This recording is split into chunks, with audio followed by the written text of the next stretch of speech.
Una piedra que crece, que tiene forma humana y que sangra en las montañas de Ciudad Bolívar en Bogotá.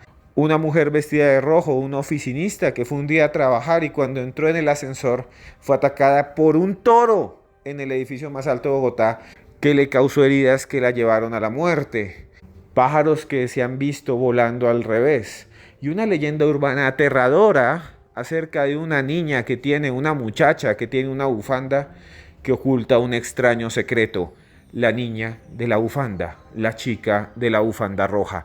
Esta y muchas historias más se las voy a narrar yo aquí en Cruz Escribiente. Pronto recuerden, vamos a tener video podcast, me van a poder ver el rostro, vamos a tener invitados, así que sigan aquí suscritos. Si usted no está suscrito, suscríbase ya. Prepárese porque las historias van a estar increíbles. Este es un especial de historias bizarras de Bogotá. Así que acomódese y abróchese los cinturones y escuche hasta el final, hasta el final, hasta el final, porque esto es Cruz Escribiente.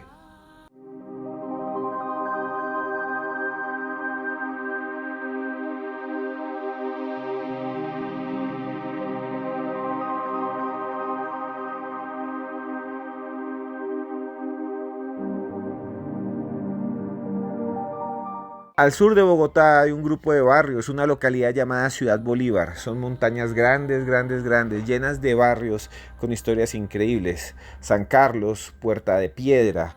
También está Yomasa, Meisen. Hay una gran cantidad de barrios allí descolgados de las montañas, caminos de tierra, de piedra, colegios gigantes. Allá queda, vuelvo a decir, Ciudad Bolívar. Y ahí, en un barrio llamado Capri, hay un lugar que es bastante extraño y siniestro. Su historia es increíble, es retorcida, porque es una piedra. Ahí lo que hay es una piedra que tiene forma humana. Yo mismo la he visitado, tiene forma humana, ustedes la ven, y es una piedra ahí como si hubiera alguien tirado, como si se hubiera caído un borracho y se hubiera quedado ahí quieto, como si a alguien lo hubieran convertido en escultura. Como esos restos que hay allá en Italia, en Pompeya, donde el volcán Vesubio estalló y la gente murió aplastada y después los arqueólogos inyectaron yeso y quedaron la forma de los cuerpos humanos, así se ve, así se ve. Le llaman la piedra del muerto, pero la gente dice que esa piedra sangra, que esa piedra realmente es un ser humano, que esa piedra incluso llora y crece. Imagínese que usted vaya caminando y vea una piedra con forma humana tirada en el suelo que llore o que le hable o que se queje. También muchos dicen que a veces cuando la pisan y ha llovido se ve piel, como si existiese piel debajo de esa fina capa de granito, de piedra. Eso es lo que dice mucha gente que hay allí, un ser que habita dentro de esa piedra, dentro de esa peña. Pues bien, ahí en el barrio Capri dicen que hace muchos años, cuando eso eran lotes y lo único que había era ovejos y algunos árboles y la gente incluso allá cultivaba papa y zanahoria.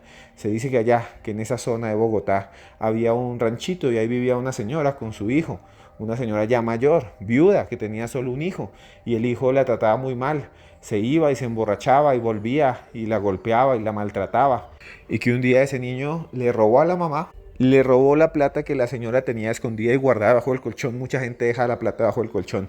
Y cuando la señora se dio cuenta que lo estaba robando, el niño le mostró un machete y le pegó a la mamá. Le pegó un machetazo por la plata, porque el muchacho estaba en malos hábitos, porque estaba por allá consumiendo todo lo que podía ingresar en su cuerpo, trastornando su mente. Le gustaba andar con amigos, amigos malos, malandros, maleantes, pandilleros, y solo quería plata para su vicio.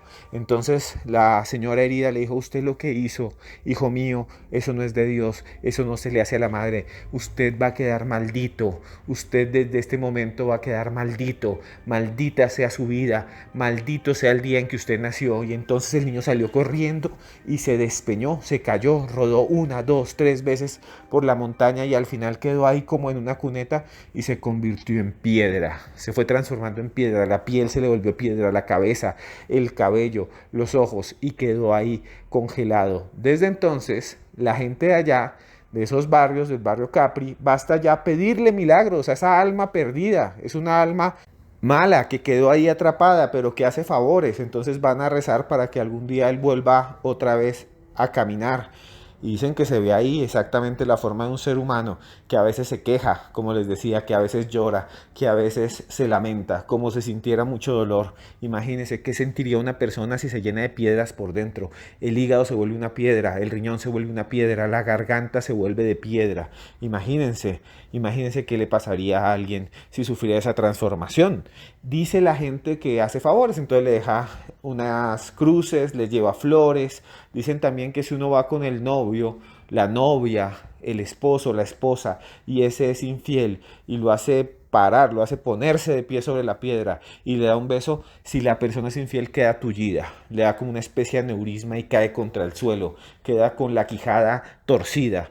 Otros dicen que allí, en ese lugar por la noche, a veces ven cómo él intenta mover las manos y dicen que la piedra crece y, como les dije, que sangra. Dicen que alguna vez un grupo de muchachos dijo: se acabó esta piedra, quitemos esta piedra. Juventud rebelde. Y fueron y consiguieron un taco de dinamita. Un taco de dinamita. Lo pusieron ahí en la piedra del muerto, del barrio Capri, de Ciudad Bolívar. La encendieron la mecha y la dinamita estalló, pero a la piedra no le pasó nada, absolutamente nada. Desesperados trajeron más. Dijeron: si no se pudo con un taco, metámosle 4, y le metieron 4 tacos de dinamita. A la piedra no le pasó nada. Estalló y a la piedra no le pasó nada. Pero le habían puesto tantos explosivos que las esquirlas de la tierra que habían alrededor de la piedra se clavaron en el cuerpo de los chicos. Sus oídos se reventaron y quedaron lisiados de por vida. La piedra del muerto, una de las historias más extrañas, más raras de Bogotá, una de las historias de Ciudad Bolívar, de las montañas del sur, allá en el barrio Capri. Si les gusta este podcast, denle like ya mismo y prepárense, porque siguen historias alucinantes, historias increíbles, historias bizarras en este especial de 5 historias bizarras de Bogotá que estamos haciendo aquí en Cruz Escribiente.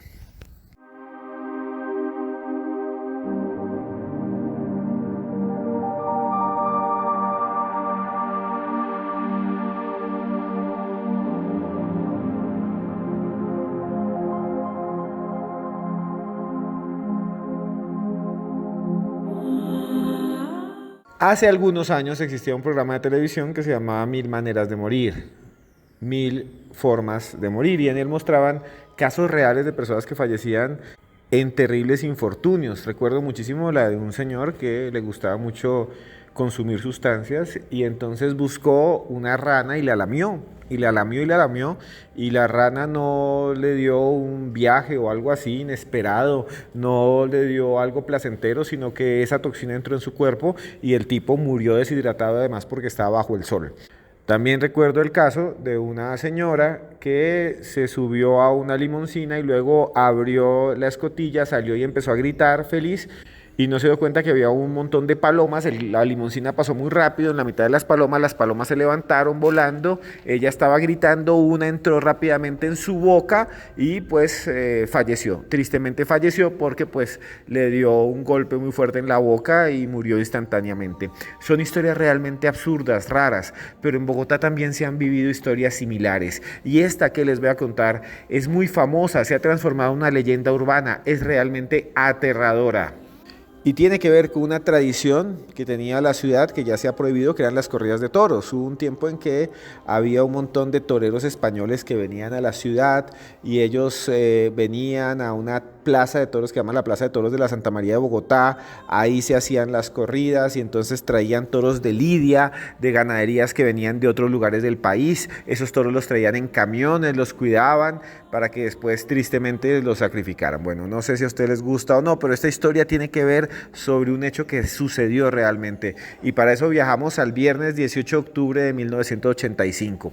En Bogotá, en el centro, hay una torre que es la torre más alta. Pueden buscar la fotografía. La Torre Colpatria fue construida en los años 70. Es el edificio, o fue el edificio más alto de Colombia durante muchos años.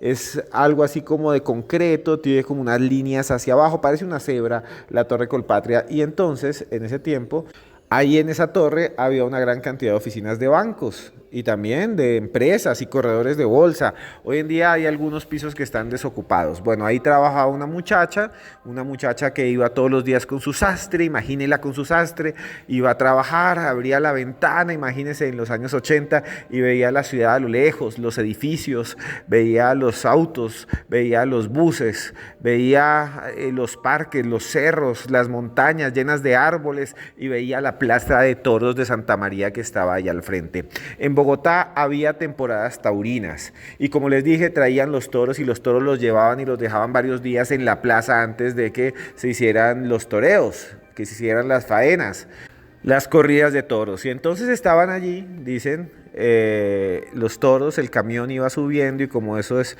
se va subiendo, es como una colinita y al lado queda un parque que se llama el Parque de la Independencia. Se dice que iba subiendo el camión, y que de pronto tocó un bache. Y entonces como tocó un bache, un hueco, porque Bogotá está llena de huecos, hay cráteres en la calle, parece la luna, parece que estuviera uno encima del planeta Mercurio por la cantidad de huecos en las calles que hay, y entonces se abrieron las puertas del camión y salió proyectado el toro, un toro de lidia, imagínense un toro negro de esos grandes, un toro de esos grandotes, cayó y empezó a correr por toda la carrera séptima de Bogotá y empezó a correr y a correr y a correr, y ese día esta chica iba para el trabajo, entró a la torre, venía con un vestido rojo. Ustedes saben que los toros ven el color rojo y entonces embisten el color rojo, y sobre todo los toros de lidia están hechos para eso, ¿no? O sea, genéticamente son toros bravos, y entonces la chica iba toda vestida de rojo, con un sastre, una minifalda roja, una blusa roja, tenía hasta una cartera roja para combinar y zapatos rojos y medias veladas. Imagínense, en 1985. Ella entró a la portería, caminó por la portería de la torre, no se dio cuenta, presionó un botón, se abrió el ascensor, entró al ascensor, ahí hay un montón de ascensores en el primer piso, se alistó, estaba sola, dijo, menos mal me tocó este ascensor sola. En ese tiempo los ascensores no tenían de alguna manera una velocidad de amortiguar, no tenían la capacidad, perdón, de amortiguar, y entonces uno se mareaba cuando eran estos, y había ascensoristas. No es como ahora que uno presiona un botón y llega, espicha el botón y llega, ¿no? En ese tiempo había gente empleada de ascensorista para llevar a las personas de arriba hacia abajo. El ascensorista estaba ahí al lado. De repente la chica entró, le preguntó a qué piso va y ella dijo, voy al piso 37.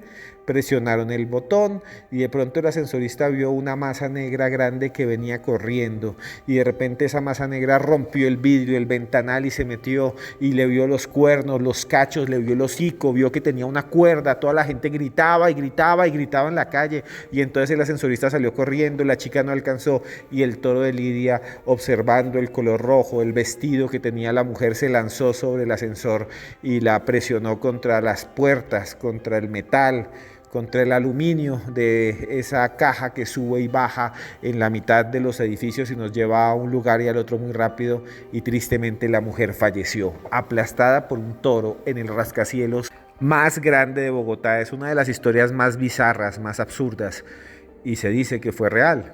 Se ha registrado en muchas partes morir por un toro cuando usted va a subirse en el ascensor del edificio más grande, más alto de toda Colombia. Imagínese que uno se vaya ya a trabajar, dice, hoy me voy a vestir de colorado, hoy voy rojito, hoy me voy a colocar hasta labial rojo, rojo, rojo, rojo brillante, y llegue un toro de casta, un toro bravo, un toro que se usaba antes para las corridas, y a uno lo aplaste en un ascensor y lo lleve directo al más allá. Un caso que supuestamente ocurrió en Bogotá el 18 de octubre de 1985. Hoy hablamos de historias bizarras de Bogotá. ¿Le gustó esta?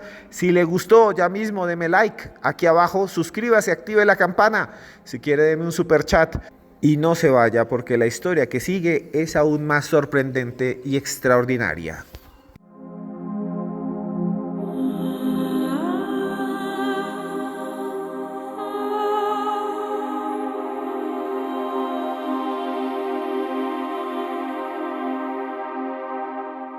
A través de los tiempos han existido casos sorprendentes, casos luctuosos, casos aterradores. Uno de esos fue el caso de Arquímedes el Mago, ya perdido en la memoria, ya perdido en la larga noche de los tiempos, sucedido en 1950.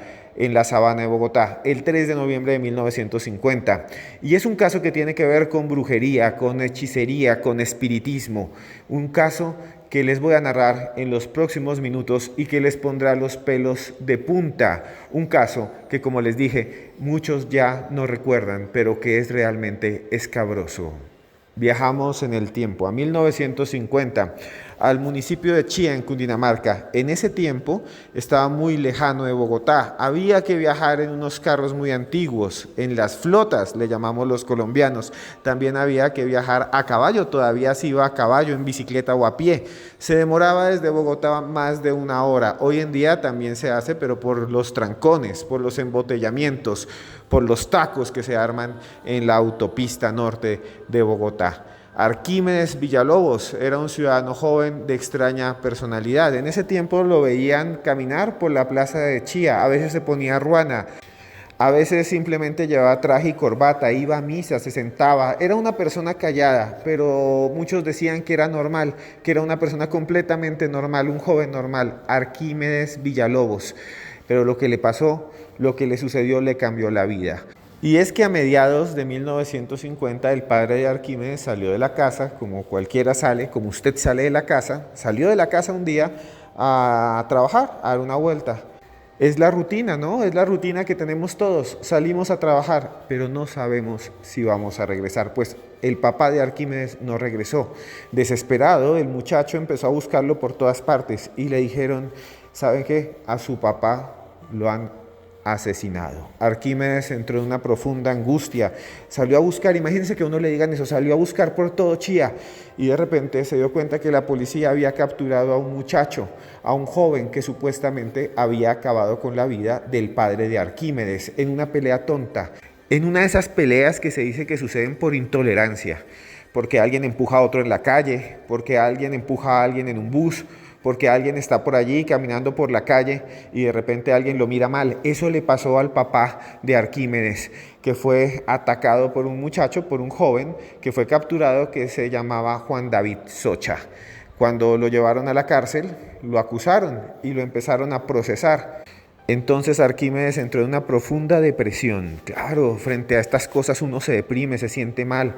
Y Arquímedes empezó a sentir que se le aparecían espíritus, que el fantasma de su padre le hablaba por la noche, que le pedía venganza, que le decía, sí, el que capturaron, esa persona que han capturado es realmente el que acabó con mi vida. Empezó a decirle a los vecinos que veía a su padre, que lo venía a visitar, que a veces cuando estaba dormido veía su sombra ahí al lado de su cama y se quedaba mirándolo, asustado. En lugar de ir a donde una psicóloga, estamos en 1950, si ahora todavía la gente no va a donde profesionales de la salud, imagínense en esa época, asustado viajó hasta Bogotá y empezó a contactar a brujos, a hechiceros, empezó a buscar espiritistas.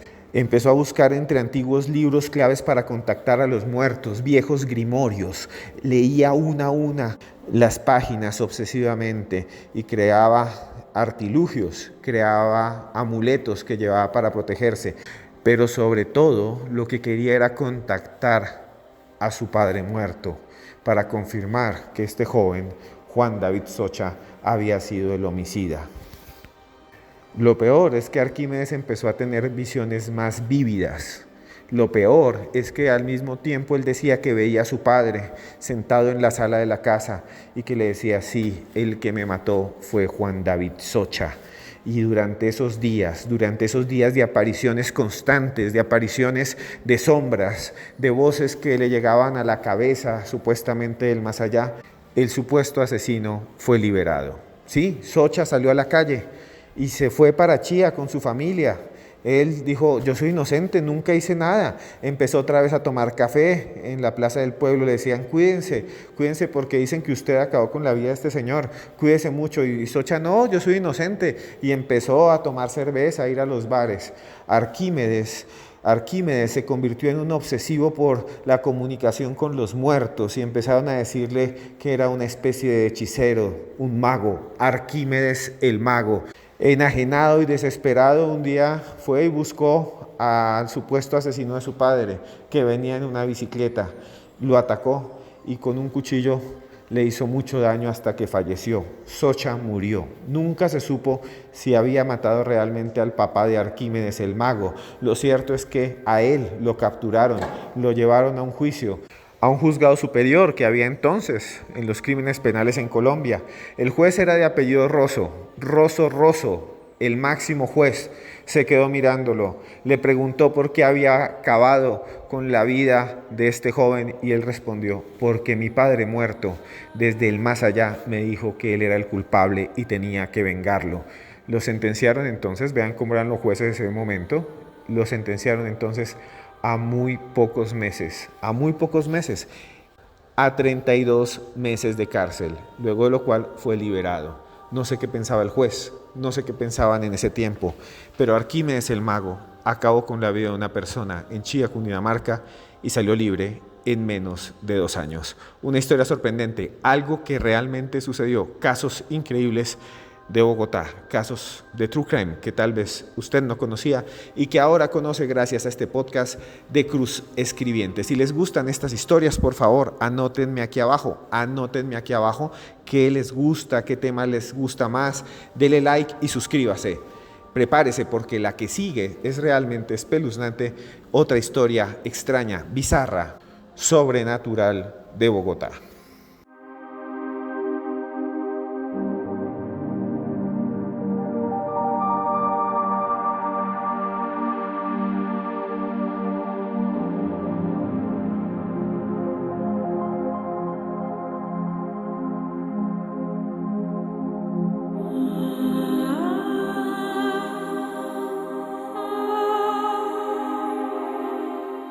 Existe una historia de Bogotá compleja, refinada, extraña, que da mucho miedo y que fue registrada en un libro llamado Fantasmas de Bogotá, de un investigador colombiano, Guillermo Rubiano Carreño. Esta historia realmente es asombrosa, es retorcida, es rara.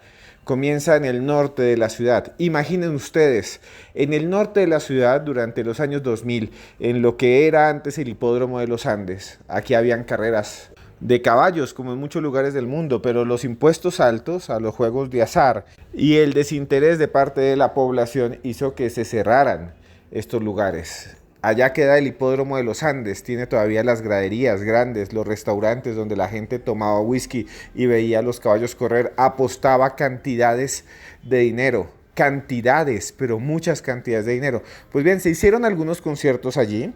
Llevaban allí artistas con tarimas y la gente iba feliz a bailar, a rumbear. También tomaban y la pasaban bien. Se dice que por allá en el año 2006, 2007, 2008, en uno de esos conciertos, un grupo de chicos salió después de pasarla bien, después de escuchar música, después de cantar, después de gozar de esos momentos.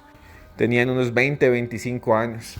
2 de ellos tomaron rápidamente un transporte que tenían y se fueron, y el otro se quedó allí esperando que pasara una flota, un bus, algo que lo llevara de nuevo a Bogotá. Había mucha gente. Cuando notó que había una chica detrás de él, era una chica de ojos azules, vestía una falda larga negra y también tenía una camisa blanca y una chaquetilla encima. Parecía haber también salido del concierto. Pero lo más interesante es que llevaba una bufanda tejida a mano, una bufanda roja, bermeja. El muchacho se quedó observándola, viéndola, le pareció muy bonita. No le dijo nada, pero con el tiempo se quedaron solos. La gente fue tomando sus transportes y nada que pasaba una flota. ¿Para dónde va usted? ¿Para dónde va? Y él le dijo, pues yo voy para mi casa, vivo en el barrio Bonanza. Yo vivo en el 7 de agosto, le dijo, que es un barrio central donde hay muchas mecánicas, donde hay muchos talleres automotrices. Él dijo, pues si quiere la acompaño cuando pase el bus. Usted está sola, ya es tarde, son las 2 de la mañana, esto es Bogotá. La muchacha aceptó, dijo, sí, claro, está bien. Y entonces se pusieron a hablar, empezaron a hablar de la vida, empezaron a hablar de la música. Él le preguntó que si había ido al concierto y ella dijo que no, que ni siquiera sabía que ahí había habido un concierto, que simplemente estaba por allí. Al joven le pareció extraño porque pues ahí no había nada, unos clubs, ahí queda un club. El Club Torca, y cerca también quedan los cementerios, ahí queda el cementerio de la Inmaculada y otro que se llama Jardines de Paz. y no había nada más. Entonces el muchacho le dijo, pues vámonos, llegó un bus, paró el bus, el muchacho se subió con ella y juntos se fueron directo hacia Bogotá. Pasaron media hora, 40 minutos y fueron hablando, se rieron, la pasaban bien, la pasaba bien. La chica estaba feliz, no tenía más de unos 22, 23 años, los ojos azules, profundos, la piel blanca, tenía un labial rojo, rojo colorado y su bufanda roja, ojo, una bufanda roja. Y entonces siguieron y cuando llegaron ya a Bogotá, él le dijo, bajémonos y cojamos un taxi. Se bajaron, cogieron un taxi y llegaron hasta el barrio 7 de agosto. Caminaron 2 cuadras, una, dos, había casas de ladrillo, esas casas de ladrillo que hay en ese barrio. Gracias por acompañarme, dijo la muchacha, tan pronto llegaron a un portón blanco, un portón de esos de metal.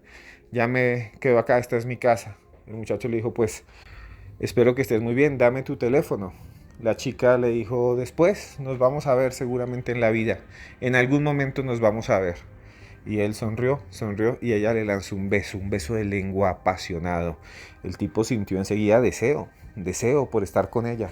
Muchísimo deseo. Ella le dio más besos y más besos. Y después, antes de irse, le mordió un poco la oreja. Le mordió la oreja y le tocó la punta de la oreja con la lengua y él se sintió excitado, muy excitado. Y la chica le dijo, hasta luego, después nos vemos. Y entró y cerró la puerta, cerró el portón. El muchacho se fue ilusionado, muy emocionado, también perturbado, quería estar con ella. Llegó a su casa y se acostó a dormir. Y al otro día, cuando despertó a desayunar, se dio cuenta que tenía la bufanda de la chica en las manos. No sabía cómo, de pronto cuando se dio un beso se le quedó ahí enredada, estaba tan emocionado que no se dio cuenta y tenía la bufanda, la olió y olía perfume, pero un perfume muy bonito, pero también era un perfume como extraño, como nostálgico, como cuando uno percibe un aroma y le recuerda a la abuela muerta o le recuerda también al colegio o le recuerda un momento pasado, perdido, atrás, esos recuerdos que uno tiene que se sienten como de otoño, como ocres. Y entonces el chico dijo, no, esta es mi oportunidad, se puso muy feliz, tomó entonces la bufanda y se fue al 7 de agosto, llegó a la casa y timbró una, dos veces y de repente salió una anciana, una viejita, abrió la puerta y le dijo, ¿qué quiere? Vengo a buscar a una muchacha que se le cayó esta bufanda. La mujer se quedó mirando la bufanda y dijo, aquí no vive nadie, y cerró la puerta. El muchacho quedó muy asustado. ¿Será que la estaban negando?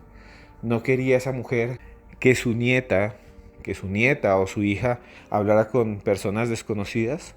El muchacho no se rindió, y volvió y timbró. Y entonces la señora volvió a abrir la puerta, la viejita, y le dijo que se vaya de aquí, que aquí no vive ninguna muchacha. Señora, por favor, yo estuve aquí anoche y mire, aquí está su bufanda, dijo mostrándole la bufanda roja, colorada. Y entonces la mujer empezó a llorar y a llorar y a llorar. Y le dijo, sí, yo tuve una hija hace mucho tiempo, pero falleció. En un atraco la asaltaron, le clavaron unos cuchillos y murió, unas navajas y murió. Está enterrada en un cementerio que queda al norte de la ciudad, muy al norte, en donde la enterraron con una falda negra, larga, una camisa blanca y una bufanda roja. Una historia realmente demente de Bogotá, un mito, una leyenda urbana, que les cuento aquí en exclusiva en Cruz Escribiente. Si le gustó esta historia y todas las que estamos narrando, siga escuchando porque vienen muchas más. Vienen más, faltan más y espero que les haya gustado esta historia que se repite día a día en Bogotá, que muchos dicen haberla visto, haberla percibido y que se titula La niña de la bufanda y la consiguen en un libro que se llama Fantasmas de Bogotá de Guillermo Rubiano Carreño.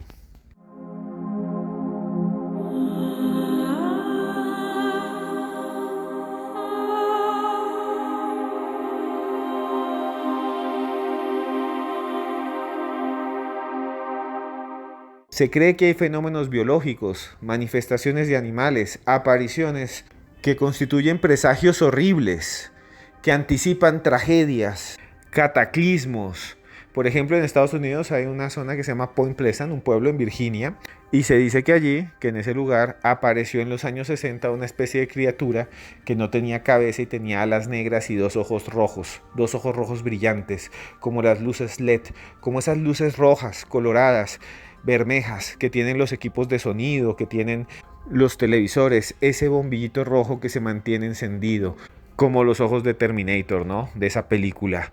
Y entonces se dice que esa criatura que apareció varias veces se manifestó frente a parejas, el Mothman, el hombre polilla, y que siempre que aparecía había una terrible tragedia.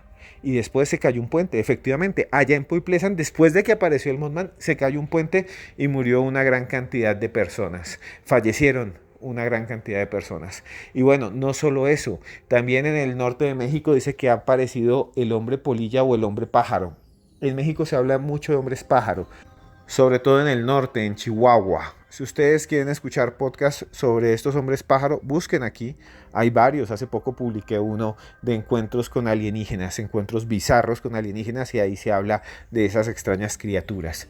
Y bueno, aquí en Bogotá, Colombia, también tenemos manifestaciones extrañas, presagios, criaturas extrañas que surgen en medio de la tarde-noche. Bogotá antes fue una laguna inmensa, un lago gigante, y hace muchos años había manadas de una especie similar a los elefantes, mastodontes que se movían de un lado al otro. Fueron exterminados por nuestros ancestros, se los comieron. Y también había una serie de animales, había tigres dientes de sable que vivían acá en la sabana de Bogotá, pero ya se extinguieron. Pero hay algo muy raro que dicen que se manifiesta cerca a las montañas, en el nororiente, concretamente en cercanías al monumento de Américo Vespucio. Hay un monumento de Américo Vespucio que queda en toda la carrera séptima. Ese monumento tiene un montón de leyendas porque hay personas que dicen que lo han visto moverse por la noche. También ese monumento tiene una especie de maldición porque le hicieron como una especie de globo terráqueo en la mano de metal, una esfera de metal, y siempre se la roban.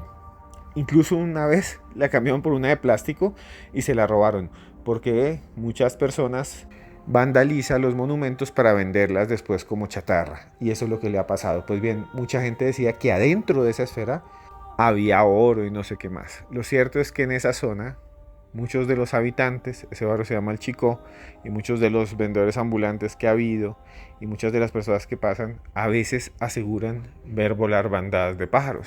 Y ustedes dirán, bandadas de pájaros, pero eso es normal, ver pájaros en una ciudad, en el mundo, y que vayan en grupo, pues eso es normal. No, ¿saben qué es lo que dicen que ven? Pájaros volando al revés. Es muy raro, pero esa es la leyenda. Hay gente que me ha dicho, que me ha llamado. Vamos a poner los testimonios después. Vamos a hacer un podcast de solo testimonios de ustedes. Si a ustedes les gusta, escríbanme aquí abajo si tienen testimonios y hacemos un podcast con ustedes. Y bueno, la gente me dice, yo estaba ahí y de repente veía 1, 2, 3, 4 pájaros y cruzaban el cielo volando al revés. Volando al revés. Las personas que dicen haberlo visto dicen, y a la otra semana pusieron una bomba en la ciudad y murió un montón de gente. Incluso algunos dicen que antes de la explosión del Club El Nogal, en el que fallecieron personas, un ataque que hizo en un momento las FARC, que hicieron estallar todo un club en el norte de la ciudad, muy cerca a ese monumento de Américo Vespucio, relativamente cerca, muchos dicen haber visto esos pájaros volando al revés. Y no solo ahí, también en una localidad llamada Engativá, la gente afirma que ha visto allí unos pájaros que vuelan al revés. Son historias increíbles, son historias asombrosas. Después les narraré más historias bizarras de Bogotá. Por ejemplo, que en el puente de la 100 con séptima aparece una monja que la gente lleva, que los taxistas llevan, y tengo 2 o 3 testimonios, así que no se pierdan estos podcasts. También se habla de la Bruja del Cortijo, un barrio que queda por la calle 80, que está cerca de la laguna de Juan Amarillo, en donde hace muchos años hubo un basurero, un relleno sanitario, y sobre eso pues se construyó vivienda, unidades, edificios, torres de apartamento, medianos de 5 o 6 pisos. Y se dice que ahí atrás, cerca de esos bosques, también ven esos pájaros volando al revés, pero también ven una figura negra oscura. Le llaman la Bruja del Cortijo o La bruja de Juan Amarillo. ¿Quieren escuchar testimonios? Pronto vamos a hacer un podcast solo de testimonios para que escuchen a la gente que ha dicho: yo lo vi, yo lo viví, yo me enfrenté a ellos. Por ahora esta es la última historia, pero no es todo, porque les voy a hacer un aviso muy importante. Les voy a dar un aviso muy importante, mejor, en pocos segundos, solo aquí en Cruz Escribiente.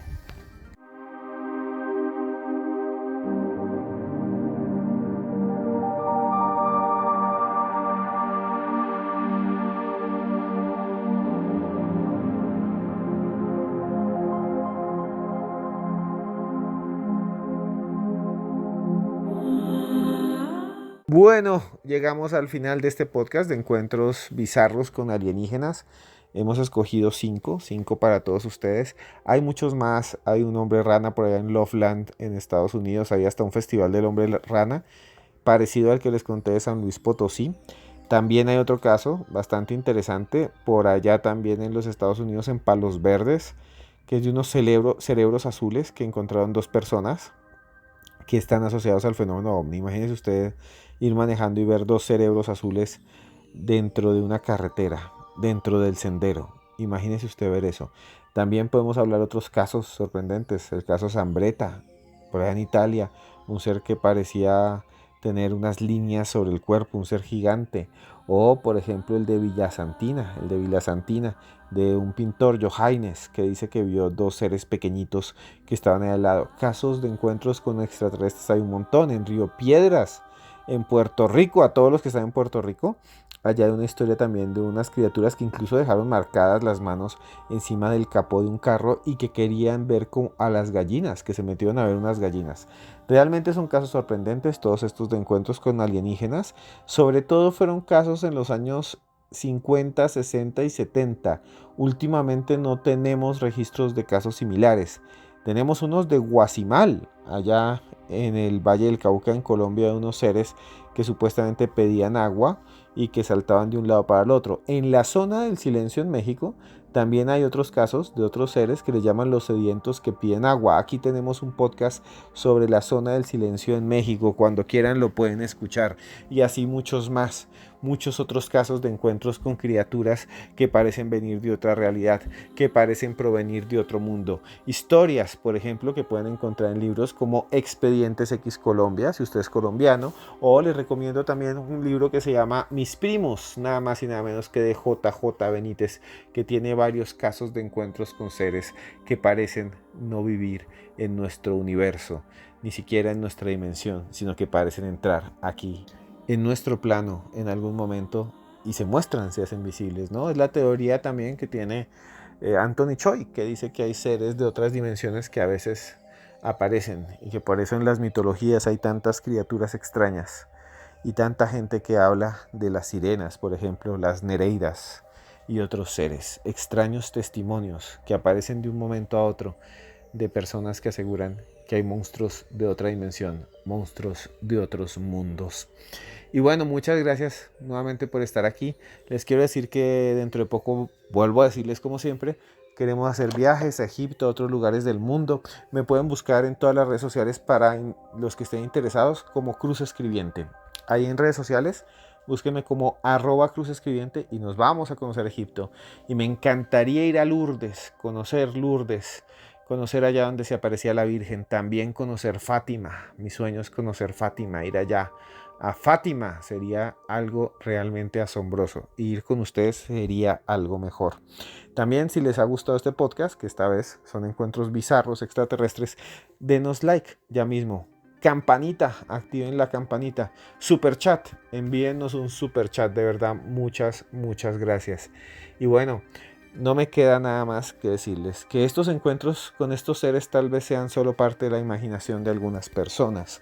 Tal vez lo que han escuchado simplemente son mitos, leyendas urbanas. Tal vez esto no sea real, solo sean elucubraciones. Pero, ¿y si no? ¿Y si tal vez existen? ¿Y si están ahí? Si ellos están ahí, ¿ustedes qué piensan? Tal vez ustedes han sido testigos de lo imposible, de lo improbable, de lo insólito. Si usted ha sido testigo, escríbame aquí abajo. Yo lo entrevisto y usted puede ser el protagonista de nuestro próximo podcast de Cruz Escribiente. A todos ustedes muchas gracias. Nunca se rindan. Mientras estemos vivos podemos hacer lo que queramos. Cada día tenemos que seguir avanzando. Cada día tenemos que ser mejores. No hay vuelta atrás.